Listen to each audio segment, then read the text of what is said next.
সুপ্রভাত বন্ধুরা, পম্পাস কিচেনে তোমাদের সবাইকে স্বাগত জানাই।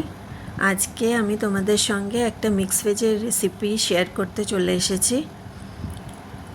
তো এই রেসিপিটা আমি বলবো না যে তোমরা নিরামিষ দিনে বানিয়ে খাও, কেন কি এর মধ্যে আদা রসুনের পেস্ট দেওয়া আছে। যারা নিরামিষ দিনে আদা রসুনটা অ্যাভয়েড করে তাদের জন্য বলবো যে এটা নিরামিষ দিনের জন্য না। এটা নর্মালি একটা মিক্স ভেজের রেসিপি। তো দেখো আমি কি কি সবজি নিয়েছি এর মধ্যে। আমি এখানে আমার পছন্দের গাজর, ক্যাপসিকাম, আলু, ফুলকপি, মটরশুঁটি এই ধরনের সবজিগুলো নিয়েছি। তোমরা চাইলে তোমাদের পছন্দ মতো সবজি ব্যবহার করতে পারো। এর মধ্যে একটু বিনস দিলেও ভালো লাগে, যেহেতু আমার কাছে এখন বিনস ছিল না তাই আমি দিইনি। তোমরা চাইলে বিনসও দিতে পারো এর মধ্যে।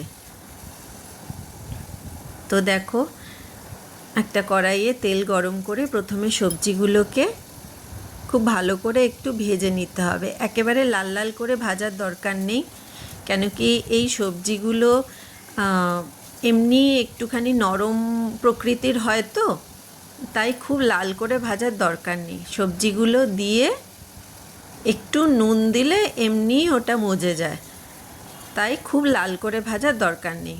দেখো আমি ভেজে নিচ্ছি সবজিগুলো।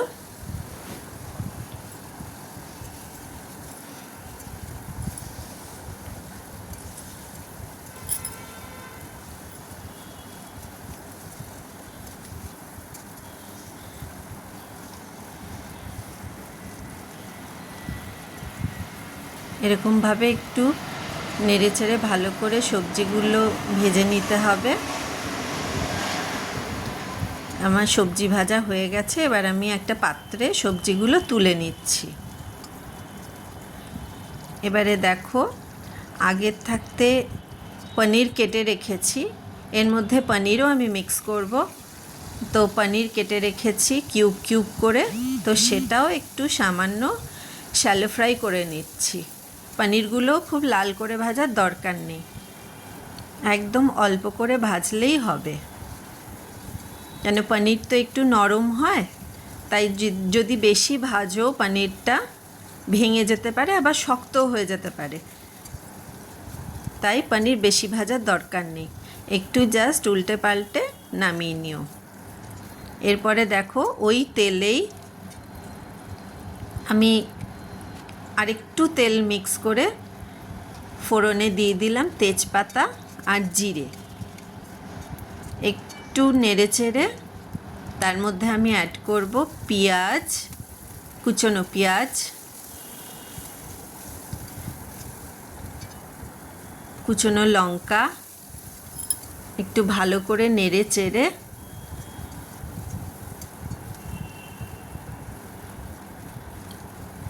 তার মধ্যে সামান্য নুন দিয়ে দেবে, তাহলে পেঁয়াজটা একটু মজে যাবে।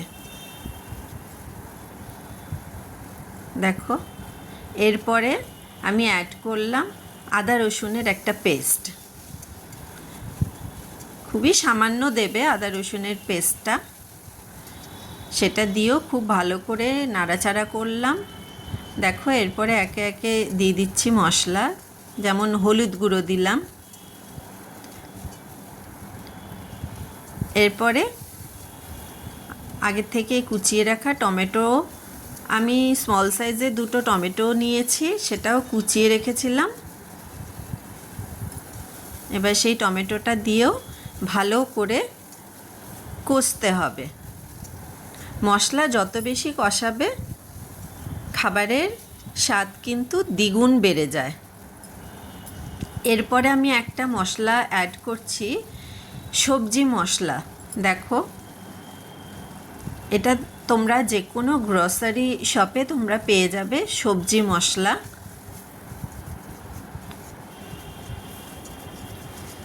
দেখো, আমি এখানে 3 চামচের মতো সবজি মশলা দিলাম। এবার সেই সবজি মশলাটা দিয়েও ভালো করে কষতে হবে। খুব ভালো করে কষলে কাঁচা কাঁচা গন্ধটা চলে যাবে। এরপরে আমি সবজিগুলো সব দিয়ে দিলাম এর মধ্যে। সবজিগুলো দিয়েও আবারও নাড়াচাড়া করতে হবে।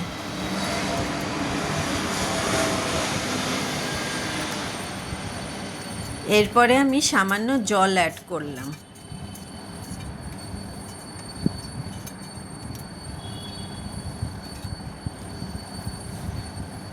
এবারে একটু ঢেকে ঢেকে রান্নাটা করতে হবে। এইটা ঢাকা ততক্ষণ অবধি থাকবে যতক্ষণ না সবজিগুলো একটু নরম হয়ে আসে, ততক্ষণ অবধি আমি ঢাকা দিয়ে রান্না করব। দেখো, একটু নেড়ে চেড়ে আবার আমি ঢাকা দিয়ে দিলাম। একটু ঢাকা দিয়ে দিয়ে রান্নাটা করতে হবে। দেখো, জলটা মোটামুটি টেনে আসছে। মাঝে মাঝে ঢাকা তুলে একটু নাড়াচাড়া করে আবার একটু ঢেকে দিতে হবে। দেখো,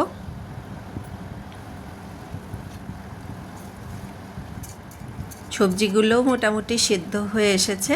এবার আমি পনিরগুলো অ্যাড করে দেব। পনিরগুলো অ্যাড করেও কিছুক্ষণ নাড়াচাড়া করে আবার একটু খানিকক্ষণের জন্য ঢেকে দেব, যাতে করে পুরো মশলা পনিরের মধ্যেও ঢুকতে পারে এবং ভাপে ভাপে ভালো করে, খুব ভালো করে সিদ্ধও হয়ে যায়। এবারে দেখো,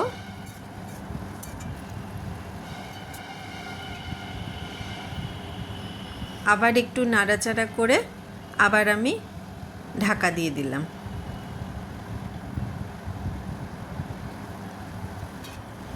এবারে আগের থাকতে কুচিয়ে রাখা ধনেপাতা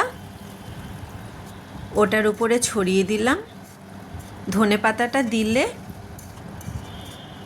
খুব সুন্দর একটা গন্ধ আসে এবং খেতেও খুব ভালো লাগে। আমার কিন্তু মিক্স ভেজ বানানো রেডি হয়ে গেছে। এবার আমি আস্তে করে এই সবজিটা নামিয়ে নেব। তোমরা চাইলে এটা একেবারেও শুকিয়ে ফেলতে পারো, আবার একটুখানি মাখা মাখাও রাখতে পারো, গায়ে মাখা হবে এরকমও রাখতে পারো।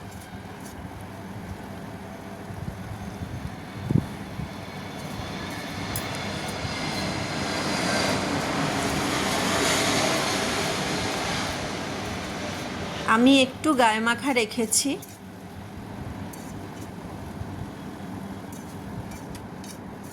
দেখো, আমার কিন্তু মিক্স ভেজ বানানো রেডি। তোমাদের যদি ভালো লাগে অবশ্যই একটা লাইক, কমেন্ট এবং শেয়ার করতে ভুলো না।